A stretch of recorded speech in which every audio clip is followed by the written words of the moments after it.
At 0247 hours on September 24, 1942, Private First Class Raymond Chen crouched in foxhole number 43 on the Lunga perimeter, Guadalcanal, listening to 3,000 Japanese infantry moving through darkness toward 1,200 Marines.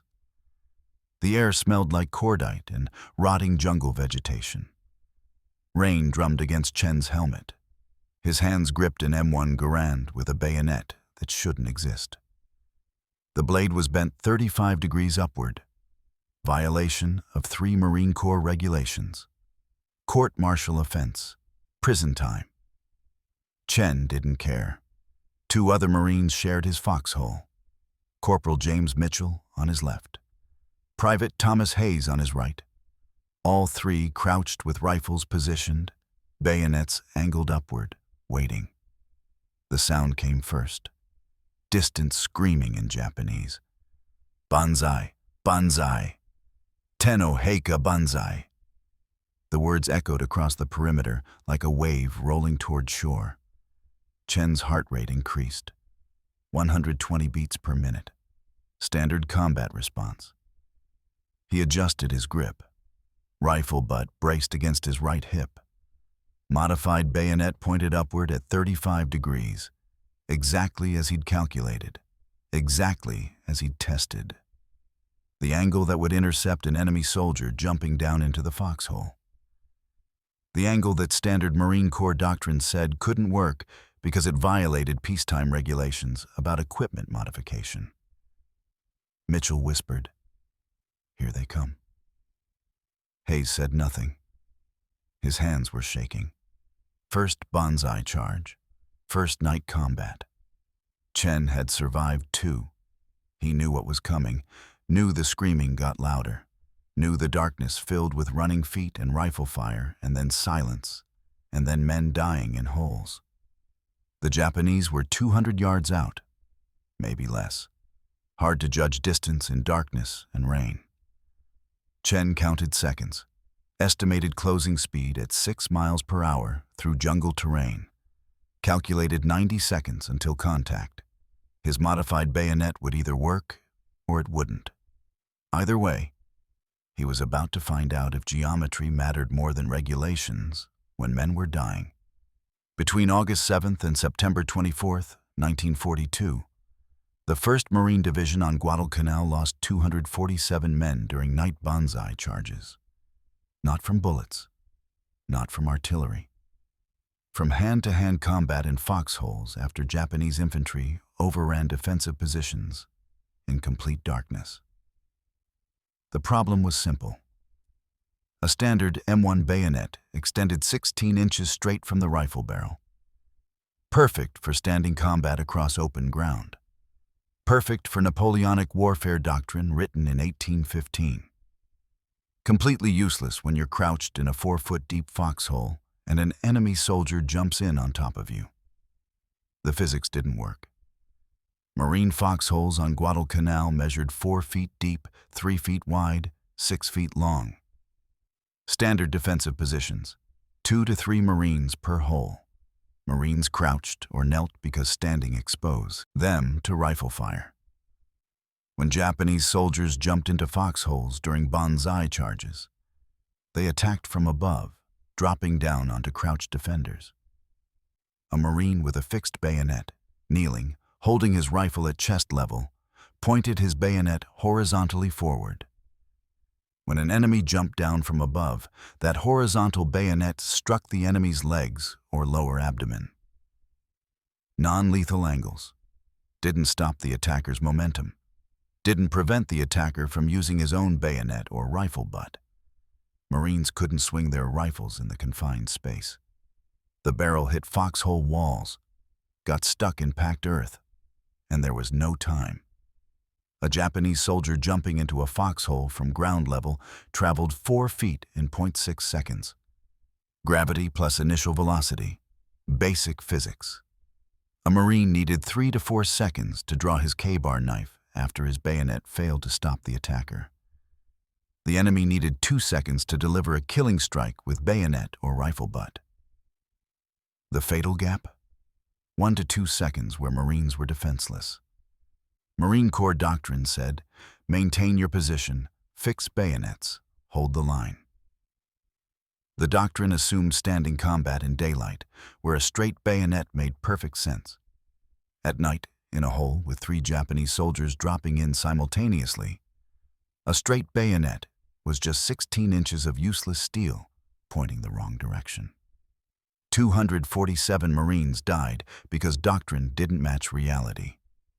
The 1st Marine Division landed on Guadalcanal August 7, 1942. Operation Watchtower, first American offensive operation in the Pacific Theater. The mission was simple. Capture Henderson Field airstrip, deny it to Japanese bombers, hold it long enough to turn the strategic situation in the Pacific. The Japanese had other plans. The Imperial Japanese Army considered Guadalcanal a humiliation. American forces had seized Japanese territory. That couldn't stand. Tokyo ordered immediate counterattack. Retake Henderson Field. Destroy the American invasion force. Do it fast. The terrain favored defenders. Guadalcanal was dense jungle, limited visibility, monsoon rains that turned everything to mud. The coastline was narrow. Marines established the Lunga perimeter, a defensive line protecting Henderson Field. 40 miles of foxholes, machine gun positions, and artillery emplacements. Japanese forces launched continuous counterattacks.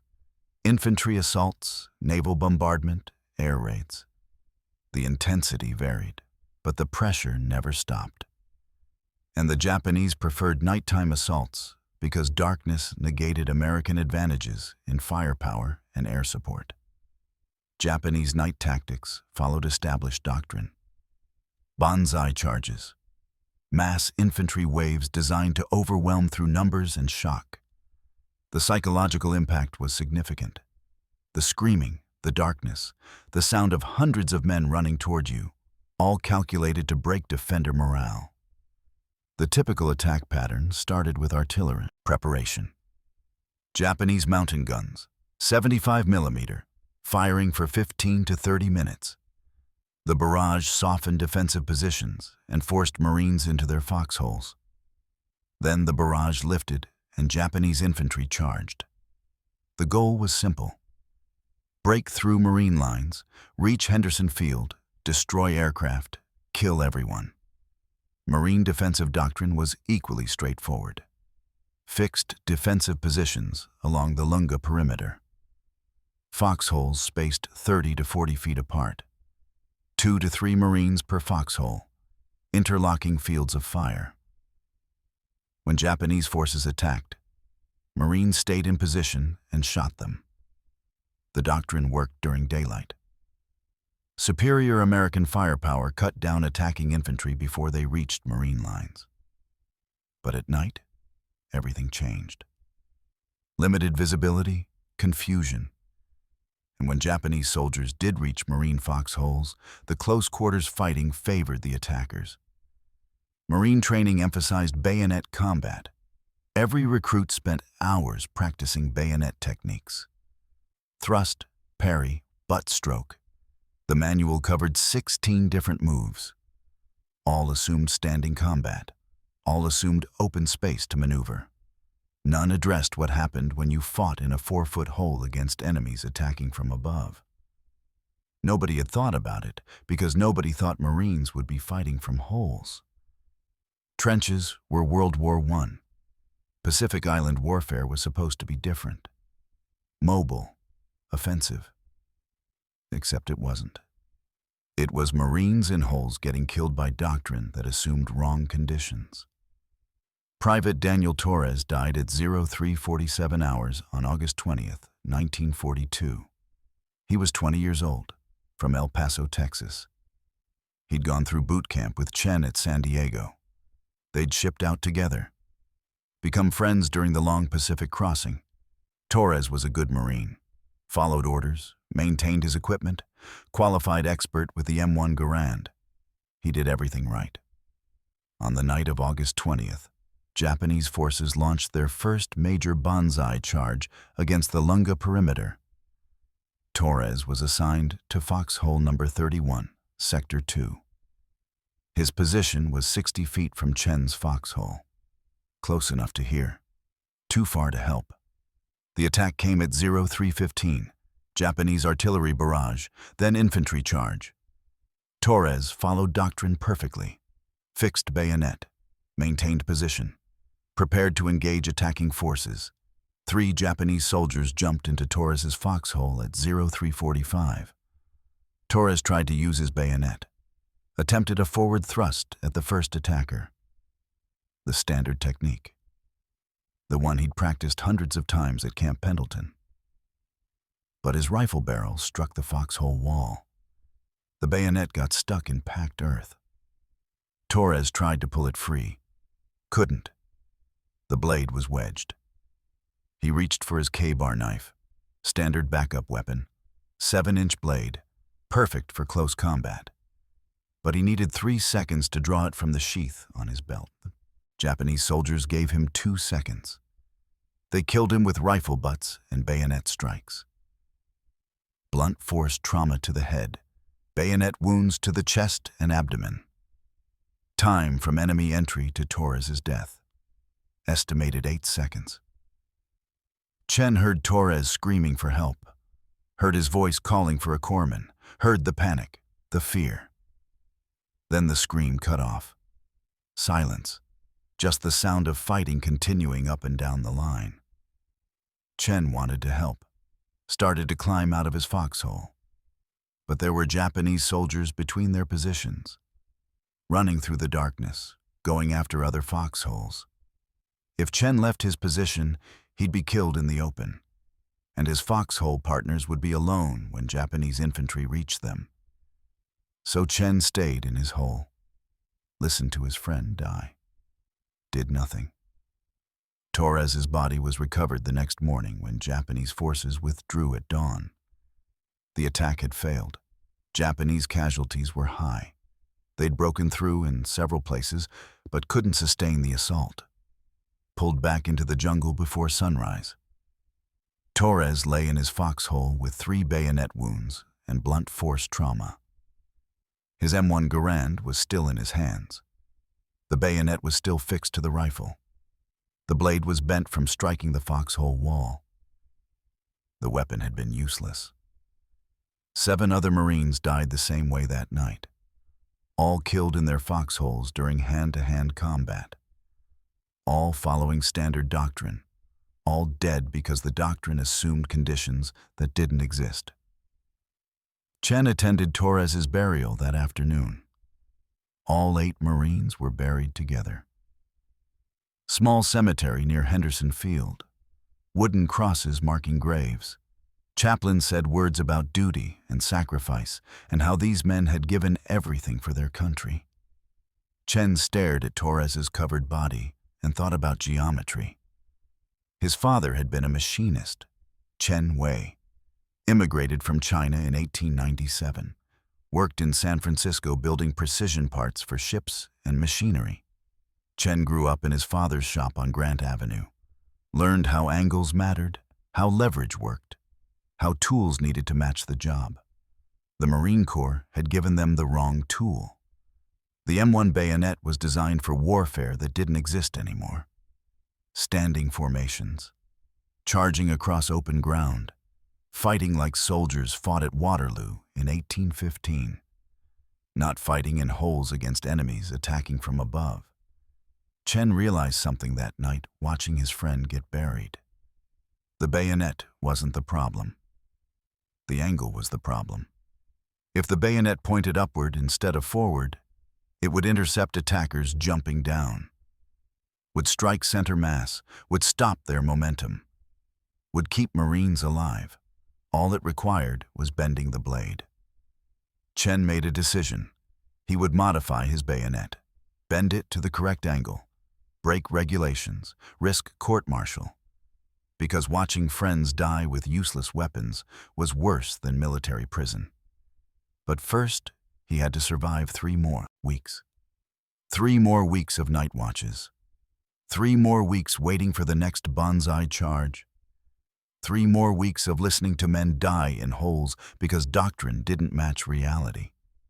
And then, on September 24th, Chen would find out if one bent bayonet could change how Marines fought, could save lives, could prove that sometimes regulations needed to break before men did.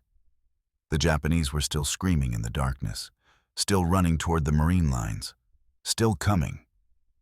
Chen checked his modified bayonet one more time. 35 degrees upward. Ready. Raymond Chen was born in 1920 in San Francisco, California. Second-generation Chinese-American. His father, Chen Wei, had immigrated in 1897 during the tail end of the gold rush.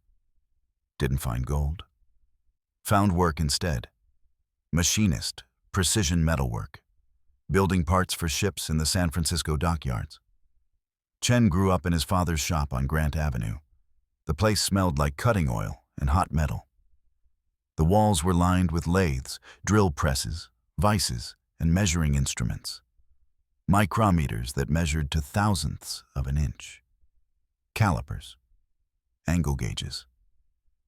His father taught him that precision mattered. That angles determined everything. That the difference between a part that worked and a part that failed was often 1 degree, 1,000th of an inch. One miscalculation. Chen attended San Francisco Polytechnic High School, graduated 1938, top of his class in mathematics and mechanical drawing. He could calculate load-bearing stress in his head, could visualize how force transferred through angled surfaces, could look at a broken machine and understand exactly why it failed. After graduation, he worked 2 years in his father's shop, made parts for aircraft manufacturers, Lockheed, Douglas, Boeing. The work was exacting. Aircraft components couldn't fail. One bad part meant dead pilots. Chen understood that responsibility, understood that lives depended on precision. When Pearl Harbor happened, December 7, 1941, Chen was 21 years old. He enlisted in the Marines 1 week later. His father asked why Marines instead of Army. Chen said Marines went first. Marines hit beaches. Marines needed people who understood how things worked under pressure. His real reason was different. Chinese Americans faced suspicion after Pearl Harbor. Not as bad as Japanese Americans who got sent to internment camps, but bad enough. People questioned loyalty, made assumptions. Chen wanted to prove something, prove he was American, prove he'd fight for his country. Boot camp at San Diego lasted from January through March 1942. Chen excelled. Rifle qualification, expert marksman, scored 230 out of 250 possible points. Physical fitness, top 10%. Bayonet training, proficient in all 16 standard techniques. But bayonet training bothered him. The instructors taught World War I tactics. Stand up, face the enemy, thrust forward, parry, butt stroke. Everything assumed open space.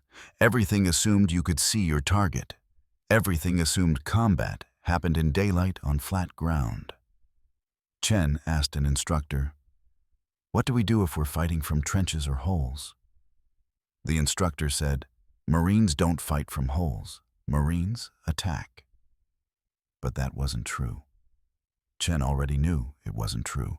The war in the Pacific would be defensive operations, island hopping, holding airfields. That meant digging in. That meant holes. He didn't argue, just filed the information away. Noted the gap between training and likely reality. Infantry training at Camp Pendleton followed boot camp, April through June. More weapons training, tactics, small unit operations. Chen learned quickly. Other Marines started calling him Chen the Calculator because he approached everything methodically, calculated ammunition expenditure rates, timed weapons reloading, understood logistics.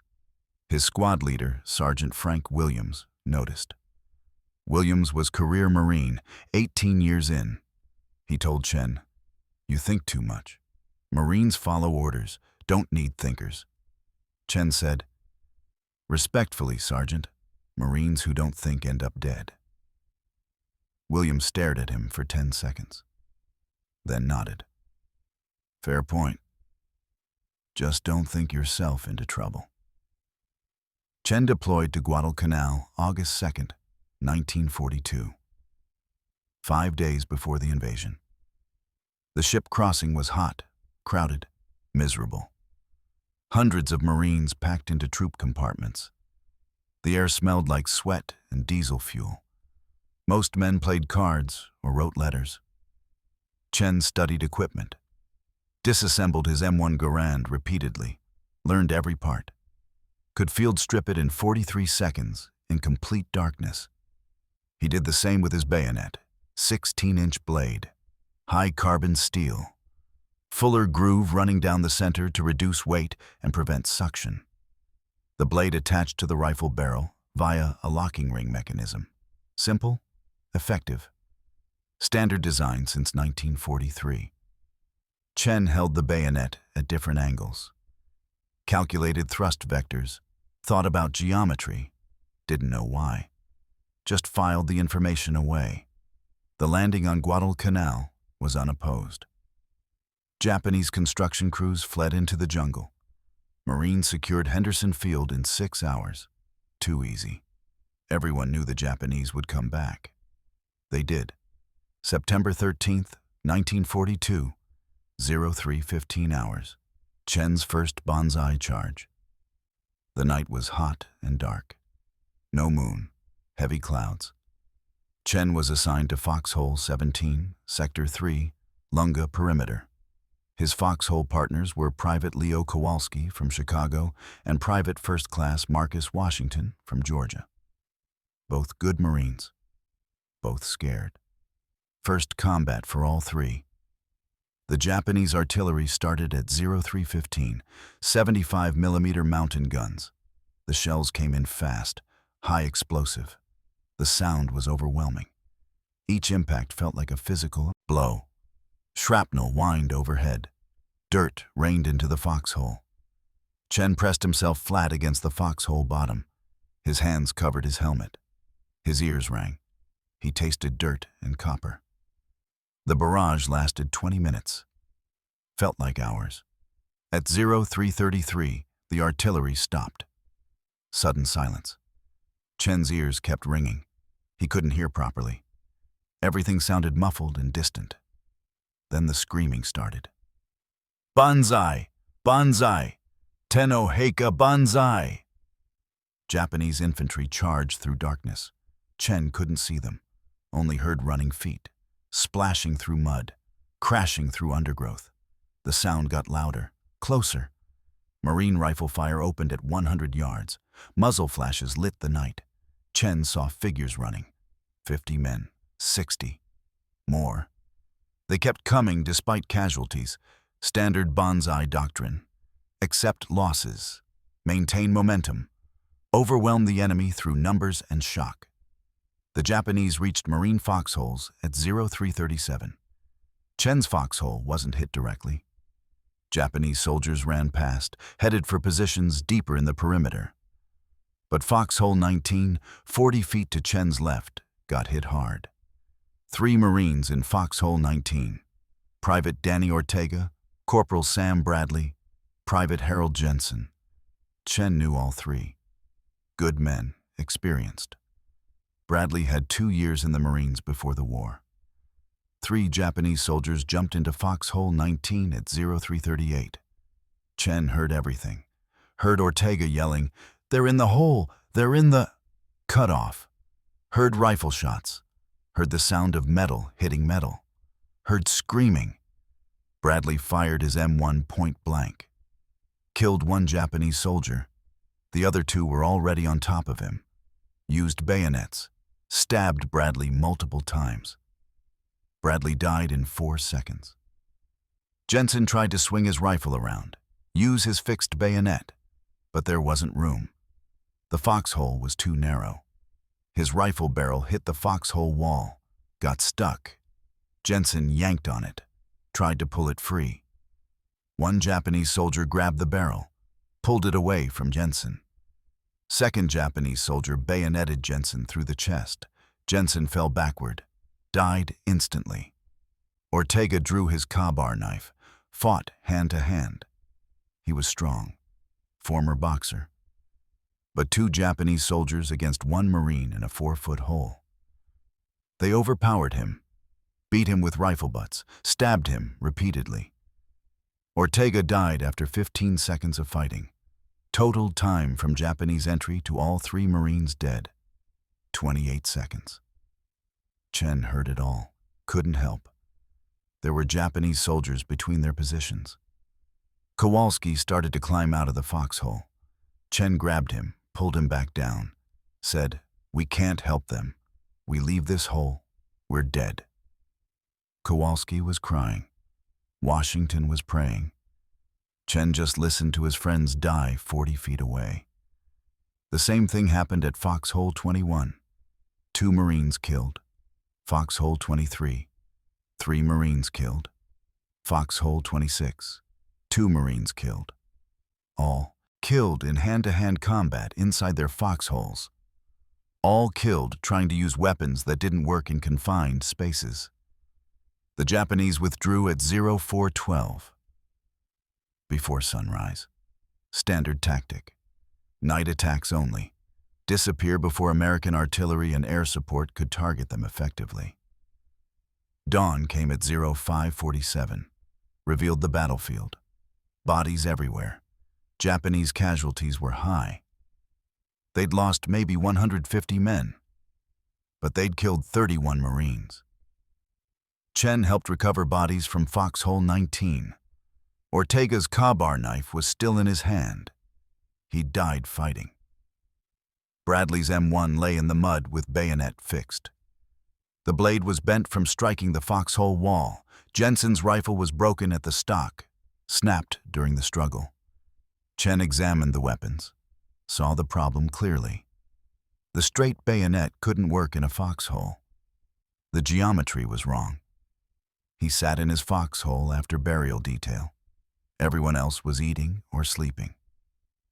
Chen just stared at his bayonet, held his rifle in fighting position, kneeling, butt against hip. The bayonet pointed horizontally forward. He imagined an enemy soldier jumping down from above, traced the trajectory in his mind. The straight bayonet would strike the enemy's legs or lower abdomen. Non-lethal angles. Wouldn't stop momentum. Wouldn't prevent the attacker from killing him. Chen drew diagrams in the mud. Foxhole depth 4 feet. Enemy approach from above, dropping straight down. Current bayonet angle, 0 degrees, horizontal. Impact point, enemy's lower body. He calculated the solution.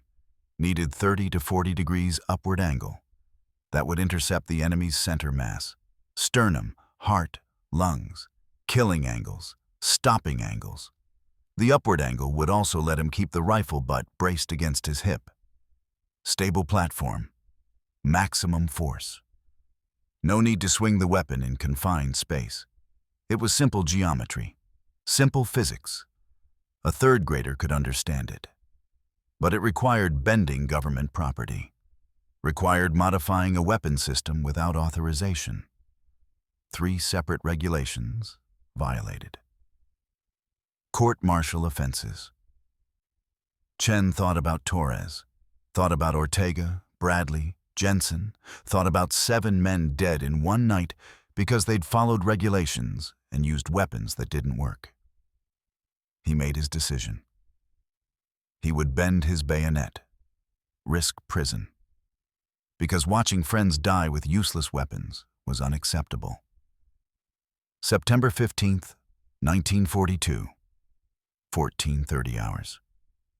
Chen walked to the supply area behind Henderson Field, found a portable vise bolted to a wooden workbench, found a sledgehammer, 3-pound head, found materials to improvise a torch, aircraft fuel, copper tubing, rags. He told the supply sergeant he needed to repair equipment, The sergeant assumed Chen was fixing a jam or cleaning parts. Didn't ask questions. Marines were always maintaining gear. Chen worked alone, removed the bayonet from his M1, examined the blade carefully. High-carbon steel, hard but not brittle. Could be bent if heated properly. He calculated the bend point, 6 inches from the tip. Maximum leverage without weakening the blade structure. If he bent it closer to the base, the blade might fracture. Too close to the tip, insufficient angle. Chen built his improvised torch, lit it, adjusted the flame, held the bayonet blade in the flame at the 6-inch mark, heated it slowly, watched the steel change color, black to brown to red to orange. Orange heat meant approximately 1,400 degrees Fahrenheit, proper temperature for bending high-carbon steel without destroying its temper. Heating time, 15 minutes. Chen secured the heated blade in the vise. 6-inch mark at the jaw edge. The steel glowed orange. He picked up the sledgehammer, made 3 controlled strikes. Each strike bent the blade gradually. No sudden force. Gradual persuasion. After 3 strikes, the blade was bent 35 degrees upward. Chen checked the angle with his eye. Looked correct. He allowed the blade to cool slowly. Rushed cooling caused stress fractures. He waited 40 minutes. After cooling, Chen tested the blade flexibility. Slight flex under pressure. No visible cracks, no stress fractures. The modification was sound. He reattached the bayonet to his M1, tested the fit, secure, no wobble. He held the rifle at fighting position, kneeling, butt against hip. The bent bayonet pointed upward at 35 degrees. Perfect. Chen found a sandbag target, practiced thrusts. The upward angle gave him better reach, better leverage. The rifle butt stayed braced, stable. He could deliver maximum force straight up into a target's center mass. The modified bayonet worked exactly as he'd calculated. Corporal Mitchell watched from 20 feet away, walked over. "What the hell did you do to your bayonet, Chen?" Chen explained. Geometry, angles, foxhole fighting, the September 13th casualties. The fact that straight bayonets didn't work against enemies attacking from above. Mitchell listened, looked at the bent blade, looked at Chen. "That's destruction of government property. They'll court-martial you." Chen said, 7 men died in holes with standard bayonets. I'll take my chances." Mitchell studied the blade for 30 seconds. "When's the next Banzai charge?" "Intelligence says September 24th. Mitchell handed Chen his bayonet. "Make me one." Over the next 7 days, Chen modified 12 bayonets. Mitchell's first, then Private Hayes, then others from 2nd Platoon, Dog Company. Word spread quietly. Marines brought bayonets at night. After duty hours, unofficial, unauthorized, systematic regulation violation. Each modification took 45 minutes. Heating, bending, cooling, testing. Chen worked carefully. Quality control mattered.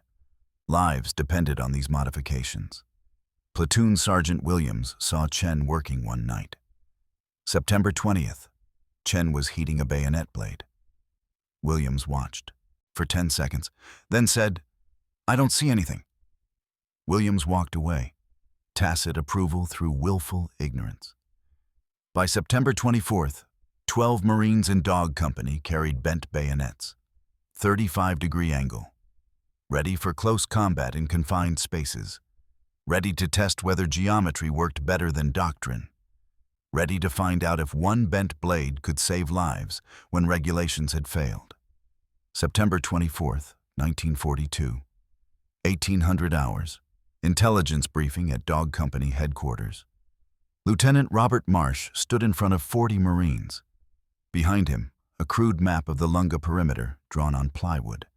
He pointed to Sector 5 with a bamboo stick. Japanese 35th Infantry Brigade is massing northwest of our position. Estimated strength, 3,000 infantry. Radio intercepts indicate coordinated night assault between 0200 and 0400 hours. Objective: break through our lines, retake Henderson Field. Marsh paused. Let that sink in. 3,000 Japanese against 1,200 Marines spread across 40 miles of perimeter. Orders are simple. Hold your positions. Fix bayonets. Do not abandon your foxholes under any circumstances. Artillery support will be available but limited.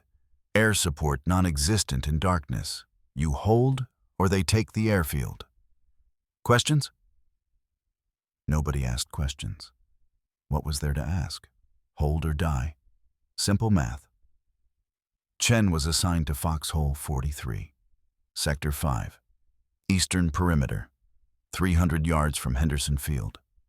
Close enough to hear aircraft engines when bombers took off. Close enough to be overrun if the line broke.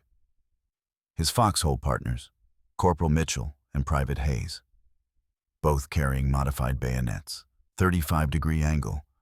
Chen had bent both blades personally, tested them, knew they worked against sandbags. Tonight they'd find out if sandbags and Japanese soldiers reacted the same way to 35-degree geometry. Foxhole 43 measured 4 feet deep, 3 feet wide, 6 feet long. Standard dimensions. Dug 2 weeks earlier when Marines first established the perimeter. The walls were packed earth, reinforced with sandbags. The bottom was mud. Always mud. Rain never stopped on Guadalcanal. Chen checked his equipment at 1900 hours. M1 Garand, 80 rounds ammunition, 8 round clips in cloth bandoliers, 3 Mark II fragmentation grenades, K-bar knife, modified bayonet fixed to rifle barrel. He ran his thumb along the bent blade, felt the 35-degree angle, felt the edge, still sharp. The bending hadn't dulled it. Mitchell checked his rifle. Hayes checked his. All 3 Marines methodical, precise. Equipment failures got you killed. Better to check everything twice.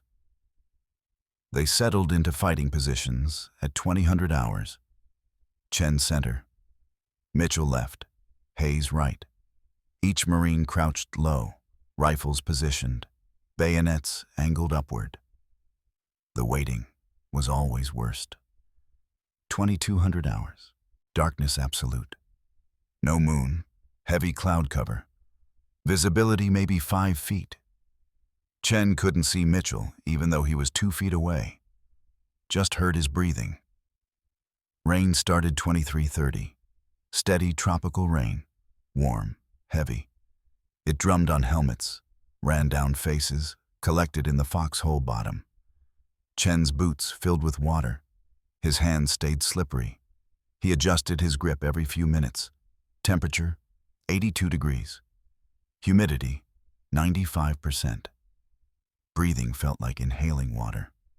Uniform soaked through, everything wet, everything uncomfortable. Chen's hands gripped his M1. Rifle butt braced against right hip. Modified bayonet pointed upward at 35 degrees. He'd held this position so many times in practice. Knew the angle by muscle memory. Knew exactly where the blade pointed without looking. Mitchell whispered at 0115. Think they're really coming? Chen. Intelligence says yes.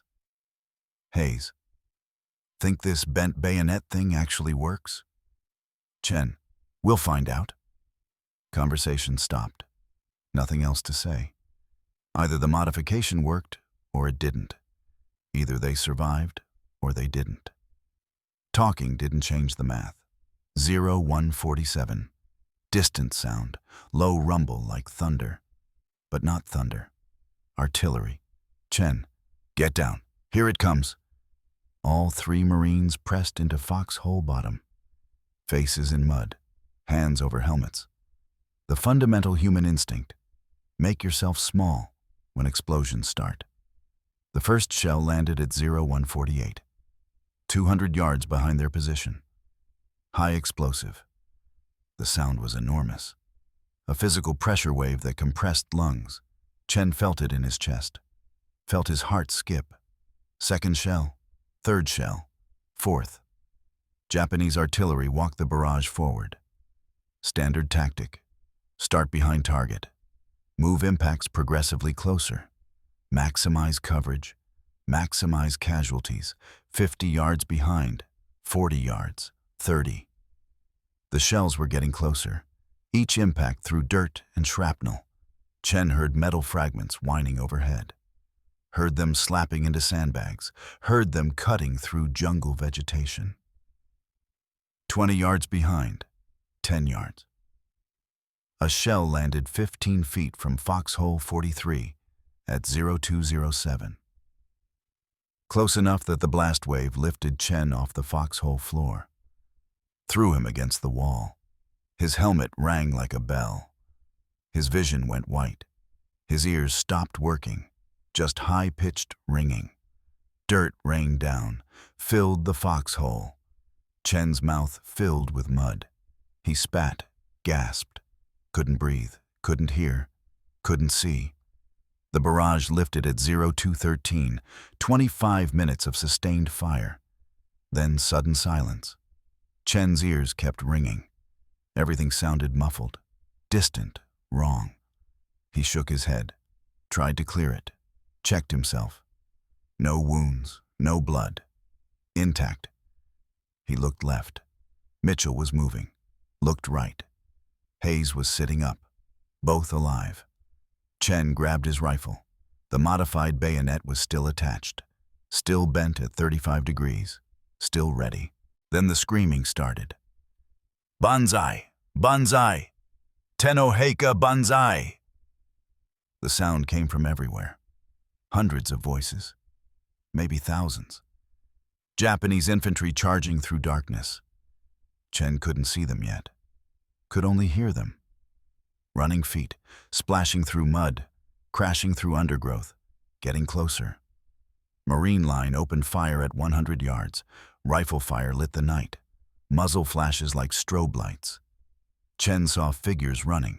50 men, 60, 70. More behind them. Waves of Japanese infantry charging across 500 yards of front. Tracers reached out. Red and green lines cutting through darkness. Japanese soldiers fell. Others kept coming. Standard Banzai doctrine. Accept casualties. Maintain momentum. Overwhelm through numbers. 80 yards, 60 yards, 40 yards. Chen aimed his M1, picked a target, fired. The soldier fell. Chen worked the bolt, ejected the spent casing, chambered another round, fired again. Another soldier down. 20 yards, 15. Chen could see faces now, young men, screaming, running, bayonets fixed, coming to kill him. 10 yards, 5 yards. 3 Japanese soldiers ran straight at foxhole 43. Chen aimed, fired, dropped the lead soldier at 8 feet. 2 remaining, 3 feet away. No time to reload, no time to shoot. Time to trust the bayonet. First Japanese soldier jumped into the foxhole at 0217. The soldier jumped from ground level, 4-foot drop, falling straight down toward Chen's position. Standard Banzai tactic. Overwhelm defenders in their holes. Chen's response was automatic, drilled. He'd practiced this moment 50 times, knew exactly what to do. Rifle butt already braced against right hip, modified bayonet angled upward at 35 degrees. Chen thrust upward as the soldier descended. The timing was perfect. The geometry was perfect. The bayonet intercepted the soldier's center mass mid-fall, penetrated through sternum, 12 inches deep, straight into heart. The soldier's own momentum drove him onto the blade. Physics, gravity, mass times acceleration. The soldier weighed 130 pounds, fell 4 feet. Impact force drove the bayonet completely through his chest cavity. The soldier died instantly, heart destroyed. His body weight collapsed onto Chen. Dead weight. Chen twisted the rifle, withdrew the bayonet, pushed the body aside. Total time elapsed. 2 seconds. Second Japanese soldier jumped into the foxhole, left side, toward Mitchell. Mitchell's modified bayonet was already positioned. Same 35-degree angle, same upward thrust, same killing geometry. Mitchell caught the soldier in the abdomen. Upward trajectory. Blade penetrated through diaphragm into chest cavity. Punctured left lung. The soldier gasped. Blood filled his lung. He couldn't breathe, couldn't scream, just made wet gurgling sounds. Mitchell twisted, withdrew, pushed the body backward. The soldier fell out of the foxhole, landed on the ground above, still alive, dying. Mitchell shot him once through the head. Confirmed kill. Time elapsed. 2 seconds. Third Japanese soldier stopped at the foxhole edge, saw 2 dead comrades, saw 2 Marines with bloodied bayonets ready, saw the bent blades angled upward, saw death waiting. The soldier hesitated. Just 1 second. 1 second of human survival instinct overriding military training. Hayes shot him. 3 rounds, M1 Garand, center mass. The soldier fell backward, dead before hitting ground. Total engagement time from first soldier jumping to last soldier dead. 6 seconds. The modified bayonets had worked exactly as Chen calculated.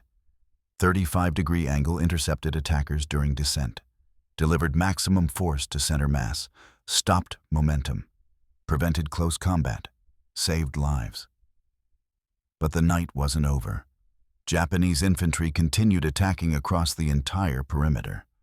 Waves of soldiers, dozens, hundreds. Chen's position received 4 more assaults over the next 28 minutes.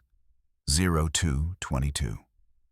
2 Japanese soldiers jumped into foxhole 43. Chen killed 1 with his bayonet. Upward thrust, heart strike, dead in 2 seconds. Mitchell killed the other. Same technique, same result. 02:29. 3 soldiers attacked. Chen bayoneted 1. Mitchell bayoneted 1. Hayes shot the third. All 3 dead in 5 seconds. 02:36. 4 soldiers. More than Chen had practiced against. He bayoneted the first, killed him instantly. Second soldier landed on top of the first body. Chen couldn't withdraw his bayonet fast enough. Blade was stuck. Second soldier raised his rifle, aimed at Chen's face. Hayes shot him, point blank, saved Chen's life. Mitchell bayoneted the third soldier. Hayes shot the fourth. All 4 dead in 8 seconds. 02:41. 2 soldiers. Chen was ready. Both Japanese infantry jumped simultaneously. Chen thrust at the left soldier, killed him. Mitchell thrust at the right, killed him. Perfect coordination. Both dead before landing. 3 seconds.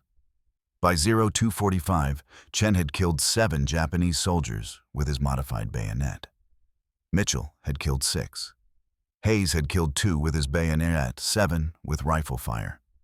16 total enemy casualties from 1 foxhole. 3 Marines, 0 casualties.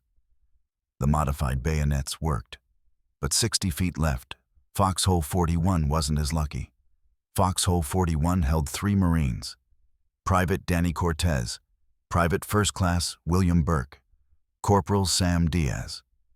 All 3 equipped with standard straight bayonets. Nobody had told them about Chen's modification. They didn't know bent blades existed. Japanese soldiers attacked foxhole 41 at 02:19. Chen heard it happen, heard the sounds of close combat, heard screaming, heard rifle fire, heard silence. When dawn came, Cortez and Burke were dead, killed in hand-to-hand combat. Their straight bayonets had failed them, couldn't get the angle right in confined space, couldn't intercept attackers fast enough. The Japanese soldiers had momentum, height advantage, numbers. Diaz survived, barely. Bayonet wound to left shoulder. He'd dropped his rifle, fought with his K-bar knife, killed 2 Japanese soldiers in close combat. Got wounded killing the third, saved by Marines from Foxhole 39 who threw grenades into 41. Killed the remaining Japanese, nearly killed Diaz too. Shrapnel wounds to both legs. 80 feet right, Foxhole 45 didn't survive at all. 2 Marines. Private Eddie Walsh, Private Timothy O'Connor, both standard bayonets. Japanese attacked at 0223, both Marines killed. Position overrun. Japanese used the foxhole as a firing position for 6 minutes, shot at other Marine positions, killed 1 more Marine before grenades cleared them out. When Marines recaptured Foxhole 45 at 0241, Walsh and O'Connor were dead.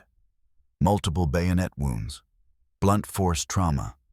Their weapons were intact, bayonets still fixed. The blades were straight, useless, wrong geometry. Chen noticed the pattern during a lull at 0228. His foxhole, 0 casualties. Adjacent foxholes with modified bayonets, 0 casualties. Foxholes with standard bayonets, 11 casualties in immediate sector. The bent blade saved lives. Simple geometry. 35 degrees, the difference between living and dying.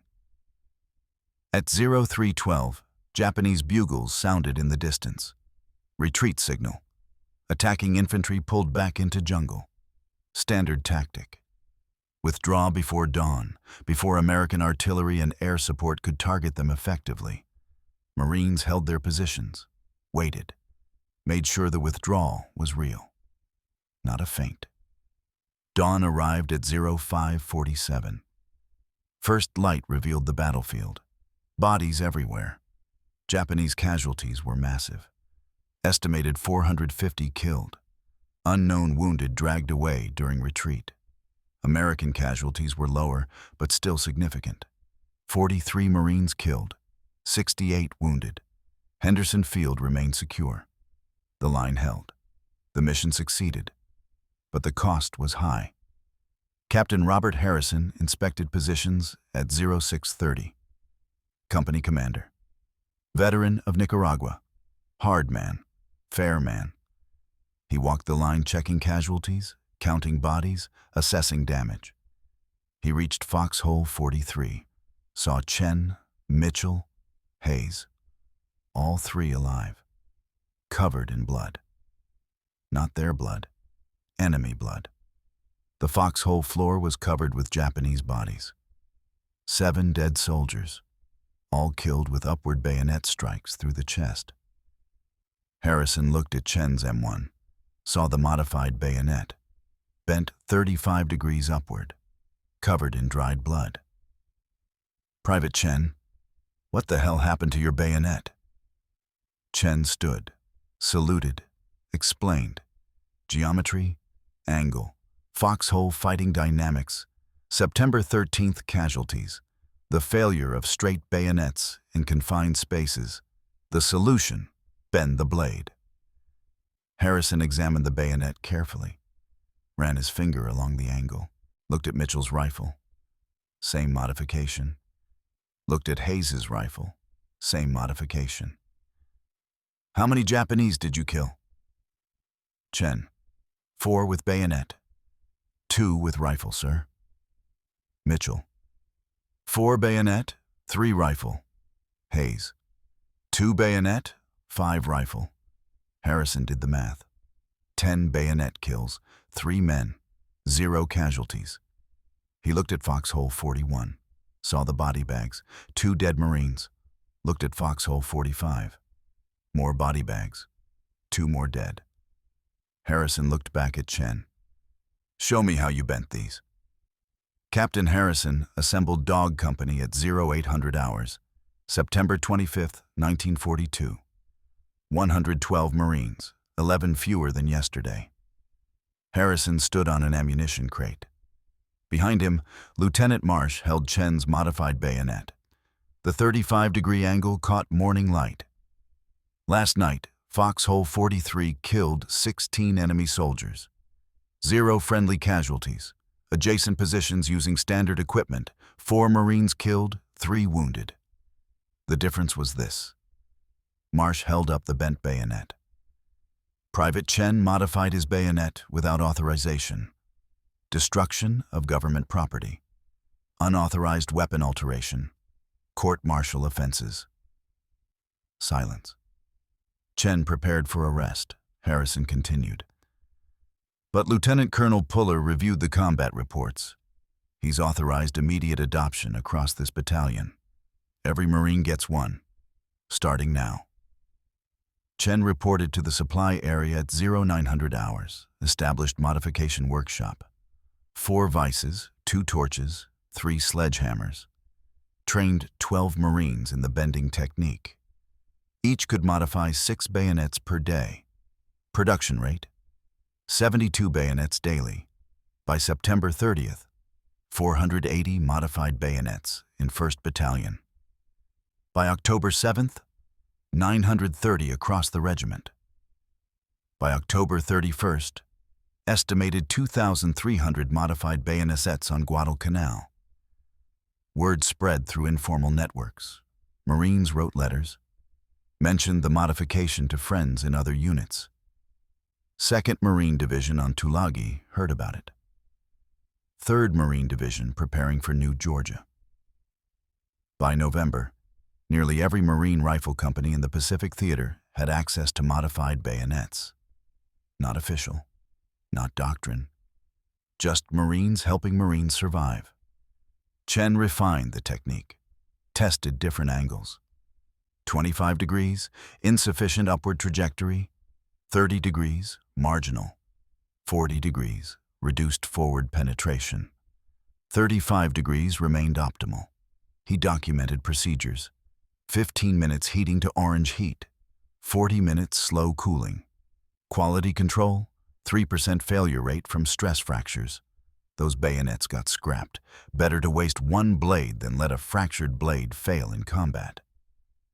The reports reached Marine Corps Headquarters, Washington, October 1942. Quartermaster Corps noticed $18,000 in equipment damage across 3 regiments. Nobody had authorized anything. Legal review began. Found violations, potential court-martial charges for everyone involved. But casualty statistics arrived simultaneously, August through early September. Hand-to-hand casualties averaged 9 per major engagement. Late September through October, hand-to-hand casualties averaged 2 per major engagement. 78% reduction. November 5, 1942. Commandant Lieutenant General Thomas Holcomb reviewed everything.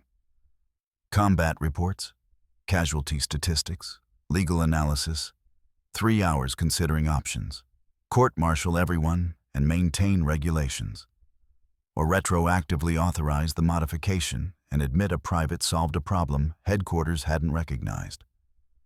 Holcomb chose pragmatism. November 12, 1942. Marine Corps Equipment Board issued authorization. Modified bayonets approved for defensive operations. Rationale. Modification proved effective in saving Marine lives under combat conditions not anticipated by existing doctrine. All charges dropped. The bent bayonet was official, with caveats. Authorized for defensive operations only, not offensive. Bent blade worked for intercepting enemies from above. Offensive charges required straight blades. Marines carried 2 bayonets when possible. 1 straight, 1 bent. Commanders chose based on mission type. By December, the modification integrated into training. Boot camps taught both techniques. Field Manual 3-5 revised February 1943. Included section on defensive modifications. Chen's name didn't appear, just specifications. But Marines knew. Everyone called them Chen bayonets. Japanese command noticed changing casualties. December 1942. Banzai charges failing. Marine defensive casualties declining. Captured positions revealed the modification. Japanese intelligence assessment. Americans developed specialized defensive weapon for foxhole combat. Eliminates advantage of height and momentum. January 1943. Japanese doctrine changed.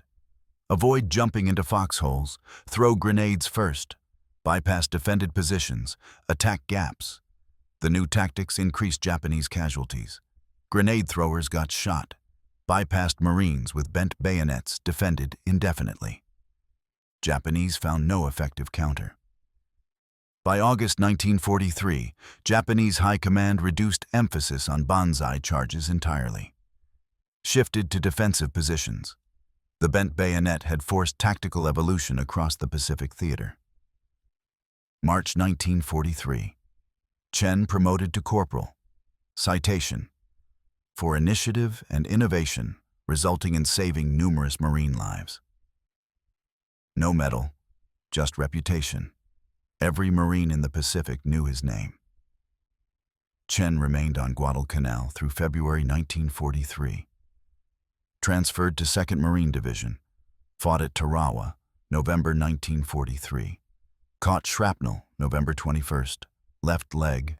Evacuated to Pearl Harbor. 3 months recovery, March 1944. Training assignment, Camp Pendleton. The Marine Corps wanted him teaching. He remained stateside remainder of the war. Promoted to sergeant. Trained thousands of Marines. War ended August 1945. Chen was 25.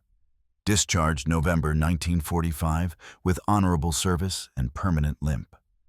Returned to San Francisco December 1945. Rejoined father's machine shop.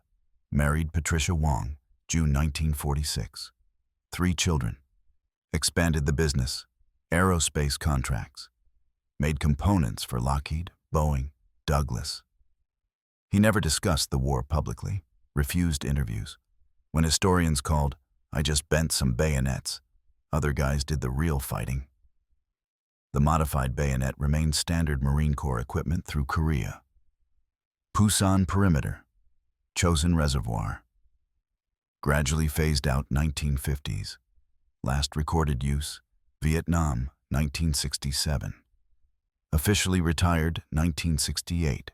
Total produced 1942 through 53, 43,000 units. The doctrinal impact lasted longer. Chen's modification demonstrated field innovation could exceed headquarters planning. Marine Corps established Equipment Modification Board, 1944. Evaluated field modifications. Approved 63 improvements. Principle established. Field innovation could override peacetime regulations when lives were at stake. Marine Corps University Study, 2008. Modification contributed to 15 to 20% reduction in Marine casualties in defensive engagements. Estimated lives saved, 800 to 1,000 Marines. Raymond Chen died August 12, 2003. Age 83. Heart failure. Buried Golden Gate National Cemetery. Funeral attended by 73 people. 12 Marines who'd known Chen during the war. James Mitchell, age 81, spoke.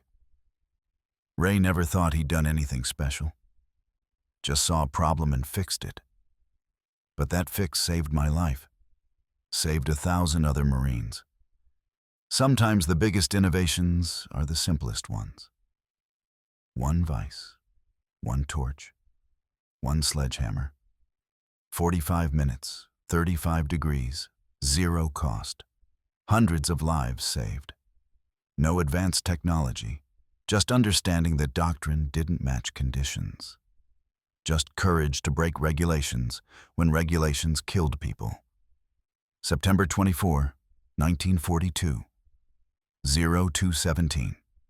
Foxhole 43. Chen thrust upward with a bayonet that shouldn't exist. Killed an enemy soldier. Saved his life. Saved Mitchell's. Saved Hayes's. That moment repeated hundreds of times. Each time 35 degrees. Each time the geometry worked. Each time Marines came home. Chen bent a bayonet. Changed a war. Saved 1,000 lives. Then went home and never talked about it, because to him, It wasn't extraordinary. See problem, fix problem, save lives. Simple geometry. 35 degrees between survival and death. Between following rules and breaking them. Between accepting casualties and preventing them. Chen chose prevention. Marines lived. The angle worked. That's all that mattered.